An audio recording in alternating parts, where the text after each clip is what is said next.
video, I would like to talk about causal explanations in research. Usually, research starts with a question.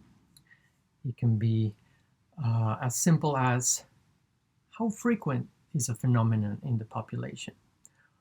Or is a condition related to a phenomenon, right? Is X related to Y? But the most important or the most interesting questions, I think, in social science are about what causes certain phenomenon, or to test theories about does X cause Y? Is this condition causing this phenomenon? Usually, the research combines many questions as well. But in this little video, I want to talk about causal explanations in research. Now, it should be stated that before you embark in any type of research, you should look at what has been done before. What is it that we know already about the phenomenon we're trying to study? What have other researchers done in the past? How does our question relate to other questions that have been asked in the past? Most of the research we see out there is about testing already established theories. They're not new theories. Very, very few research projects deal with completely new things, completely new topics. So let's go back to the main topic of this video, causal relationships. Well, one of the main goals of research is to test and find causal relationships between variables.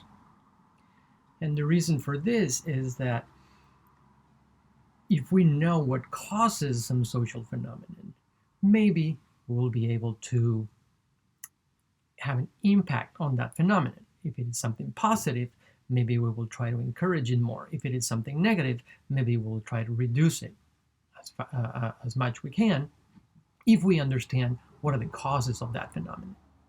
For example, we know that education is positive for people, right? The more education they have, the happier they are with their own lives. So, if we know that education causes the happiness, then we can encourage more education, right? Or if we know that, for example, substance use disorders tend to cause domestic violence, then maybe we want to stop substance use disorders or treat them before they cause domestic violence. So understanding what causes the phenomenon is a very important part of social science, perhaps the most important part.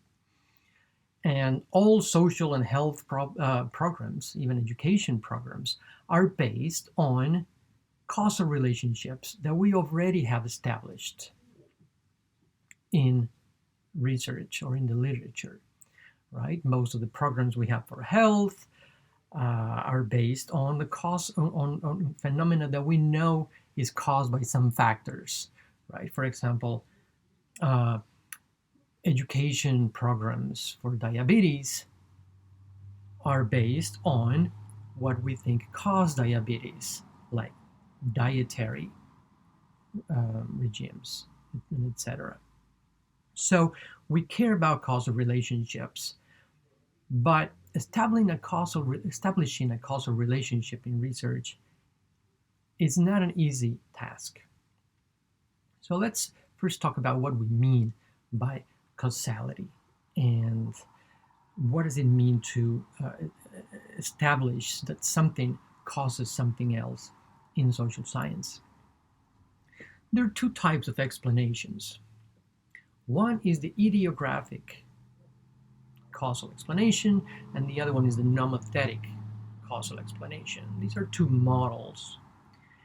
In the idiographic model, or in the idiographic explanation, we focus on the causes of a phenomenon in a single case. So the question that we might ask in an idiographic explanation is, what caused Tom to physically abuse his child? This is Tom's case, a single case. So we will go and do detective or forensic work on that specific case, and we will go deep into that single case.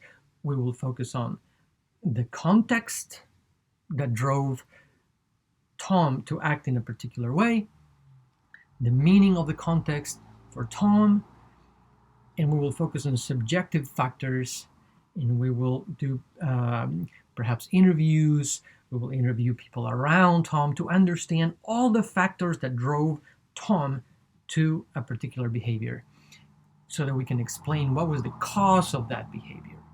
This is the idiographic model. In the other model, the nomothetic explanations, we focus on a population. So the type of question that the nomothetic model would ask is, what causes parents to physically abuse their children? Or what are the contributing factors that tend to increase the likelihood of abuse? So as opposed to detective work that focus on one case, in the nomothetic explanation, we would do something akin to a criminologist's work on crime. They'll be looking at the factors that tend to drive individuals in the population, right, to commit a crime. Nomothetic research focuses on objective, observable characteristics in population that are related with a phenomenon, that tend to cause that phenomenon. So it's focused on prediction and is based on generalizations. Right? So we observe a whole population and we see that people are some in that population are committing or behaving in a certain way, and we want to explain what factors are driving them. But this is based on generalizations, not in a single case. So we have these two models to explain what causes social phenomena. Both of them are important. Both of them are crucial for our understanding of how the world works, right? For example, what caused Tom to abuse his child in that case may not be the same as the causes we find on the population, right? Using the nomothetic framework. Or the conditions that we find in the population to be causal of abuse may not be the ones that led Tom to commit or to behave in that certain way, right? So because the nomothetic one is based on generalizations that may not apply to that specific case. So both are important for understanding how the world works. Now, we will focus on nomothetic causal explanations. Right?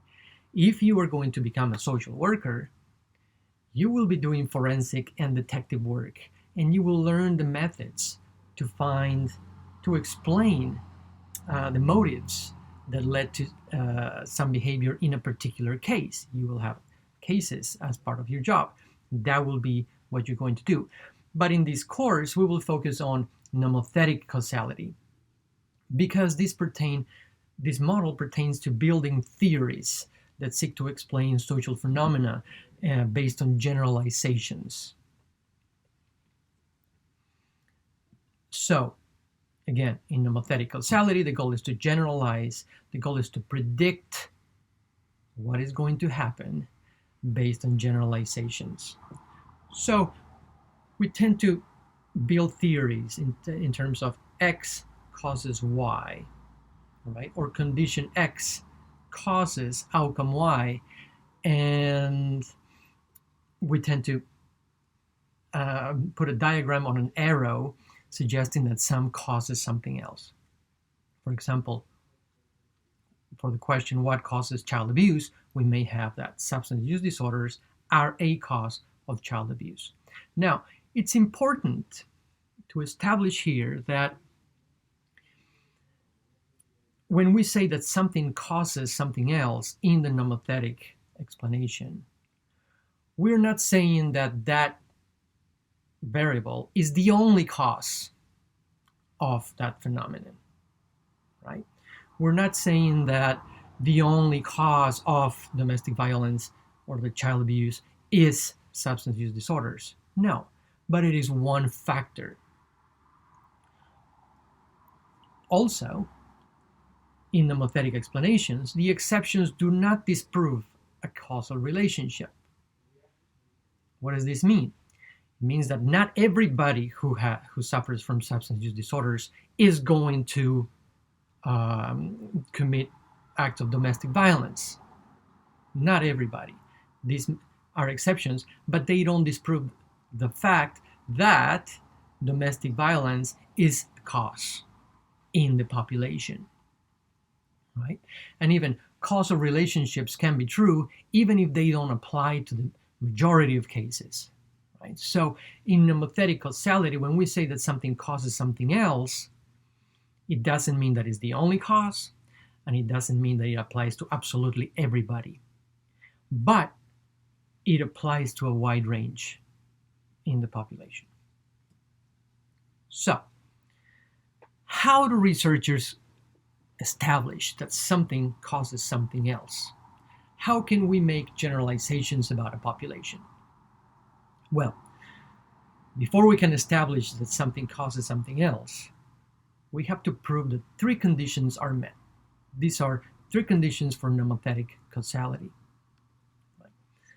First, we need to prove that there is a statistical relationship between the two variables, between what we perceive as the cause and the effect. They have to be statistically related.